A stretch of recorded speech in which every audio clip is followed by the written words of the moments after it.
KS ಈಶ್ವರಪ್ಪನವರು ನಿನ್ನೆ ಹೇಳಿದ್ರು ಪಕ್ಷೇತರ ಅಭ್ಯರ್ಥಿಯಾಗಿ ನಾನು ಕಣದಲ್ಲಿ ಇರ್ತೀನಿ ಅಂತ ಘೋಷಣೆ ಮಾಡಿದ್ರು. ಇದಾದ ಬಳಿಕ ಈಗ ಅವ್ರನ್ನ ಹೇಗೆ ಸಮಾಧಾನ ಪಡಿಸ್ತಾರೆ ಅನ್ನೋದೇ ಪ್ರಶ್ನೆ ಆಗಿತ್ತು. ಈಗ BY ರಾಘವೇಂದ್ರ ಸಂಸದರು ಮಾತನಾಡಿದ್ದಾರೆ.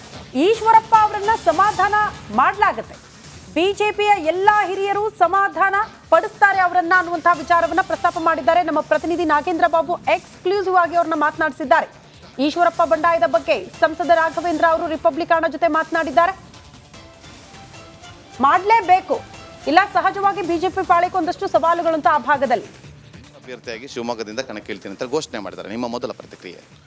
ನನ್ನ ಪೂರ್ತಿ ಮೊದಲನೇ ಆದ್ಯತೆ ಇದು ಯಾವುದಕ್ಕೂ ಕೂಡ ನಾನು ಗಮನ ಕೊಡಲಿಕ್ಕೆ ಆಗ್ತಾಯಿಲ್ಲ, ಗಮನಿಸ್ತಾನೂ ಇಲ್ಲ. ನನ್ನ ಆದ್ಯತೆ ಏನು ಅಂದರೆ ಒಬ್ಬ ವಿಶ್ವ ಕಂಡಂಥ ನಾಯಕ ನಮ್ಮ ಶಿವಮೊಗ್ಗ ಬರಬೇಕಾದಾಗ ಎಷ್ಟು ಒಳ್ಳೆ ರೀತಿಯಂತ ಯಶಸ್ವಿ ಮಾಡ್ಬೋದು. ಆದಿಕಲ್ ಪಕ್ಷದ ಮುಖಂಡಗಳು, ಪಕ್ಷದ ಕಾರ್ಯಕರ್ತರು ಆದಿಕಲ್ ನಾವು ಹೋಮ್ವರ್ಕ್ ಮಾಡ್ತಾಯಿದ್ದೇವೆ ಹೊರತು. ಸೊ ನಮ್ಮ ಯಾವ ರೀತಿ ಕುದುರೆಗೆ ಎರಡು ಕಣ್ಣಿಗೂ ಆ ಕಡೆ ಲಾಳ ಅಂತ ಏನೋ ಕಟ್ಟಿರ್ತಾರಲ್ಲ ಅದನ್ನು ಹಾಗೆ ಪೂರ್ತಿ ನಮ್ಮ ಕಣ್ಮುಂದೆ ಕಾಣ್ತಿರೋದು ಮೋದಿ ಭಾರತೀಯ ಜನತಾ ಪಕ್ಷ ಕಾರ್ಯಕ್ರಮದ ಯಶಸ್ಸು. ತ್ರಿಕೋನ ಸ್ಪರ್ಧೆ ಏರ್ಪಡುತ್ತೆ ಅಂತ ಚರ್ಚೆಗಳಾಗ್ತದೆ ಶಿವಮೊಗ್ಗದಲ್ಲಿ.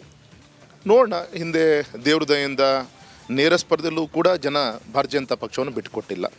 4 ಚುನಾವಣೆಯಲ್ಲಿ 3 ಚುನಾವಣೆ ನೇರ ಸ್ಪರ್ಧೆ ಆಯಿತು. ಹಾಗಾಗಿ ಒಂದು ಚುನಾವಣೆ ಗೌರವ ಅಂತ ಯಡಿಯೂರಪ್ಪ ಸಾಹೇಬರು ನಿಂತ್ಕೊಂಡಾಗ ಟ್ರಯಾಂಗಲ್ ಫೈಟ್ ಆಯಿತು.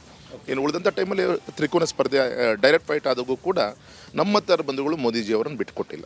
ರಾಜ್ಯ ನಾಯಕರು ವರಿಷ್ಠರ ಗಮನಕ್ಕೆ ತಂದಿದ್ದಾರೆ, ಈಶ್ವರಪ್ಪ ಅವರ ನಡೆ ಈ ಥರ ಇದೆ, ಅವ್ರನ್ನ ಸಮಾಧಾನ ಪಡಿಸಿ ಅಂತೇಳಿ. JP ನಡ್ಡಾ ಅವರು ಕೂಡ ಎಂಟ್ರಿ ಆಗ್ತಾರೆ, ಅವ್ರನ್ನ ಸಮಾಧಾನ ಪಡಿಸ್ತಾರೆ ಅಂತ ಹೇಳಿ. ಒಂದು ವೇಳೆ ವರಿಷ್ಠರ ಎಂಟ್ರಿ ಆದರೆ ಈಶ್ವರಪ್ಪ ಅವರು ಸಮಾಧಾನ ಆಗ್ತಾರೆ ಅನ್ನೋ ವಿಶ್ವಾಸ ಇದೆಯಾ? ನಾನೊಬ್ಬ ಕೇವಲ ಒಬ್ಬ ಶಿವಮೊಗ್ಗ ಕ್ಷೇತ್ರದ ಒಬ್ಬ ಸಂಸತ್ ಸದಸ್ಯ. ನಾನಾಯಿತು, ನನ್ನ ಕೆಲಸ ಆಯಿತು, ನನ್ನ ಸಂಘಟನೆ ಆಯಿತು.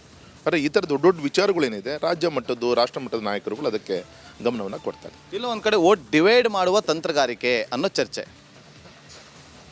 ಇಲ್ಲ, ಇದೆಲ್ಲದೂ ಕೂಡ ತಪ್ಪು ಕಲ್ಪನೆ. ಇದು ಯಾವುದೂ ಕೂಡ ಅಲ್ಲ, ಯಾವುದೋ ಒಂದು ಆಕಸ್ಮಿಕವಾಗಿ ಆದಂಥ ಇದೊಂದು ಕೆಟ್ಟ ಘಟನೆ.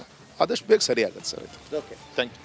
ಎಲ್ಲವೂ ಕೂಡ ಆದಷ್ಟು ಬೇಗ ಸರಿ ಹೋಗುತ್ತೆ ಅನ್ನುವ ವಿಶ್ವಾಸ ಇದೆ ಅನ್ನುವ ಮಾತುಗಳನ್ನು ಸಂಸದ ಹಾಗೂ ಶಿವಮೊಗ್ಗ ಲೋಕಸಭಾ ಕ್ಷೇತ್ರದ ಅಭ್ಯರ್ಥಿ ಆಗಿರುವಂತಹ BY ರಾಘವೇಂದ್ರ ಅವರ ಮಾತು. ಕ್ಯಾಮ್ರಾ ಪರ್ಸನ್ ಮಹೇಶ್ ಜೊತೆ ನಾಗೇಂದ್ರ ಬಾಬು, ರಿಪಬ್ಲಿಕ್ ಕನ್ನಡ, ಶಿವಮೊಗ್ಗ.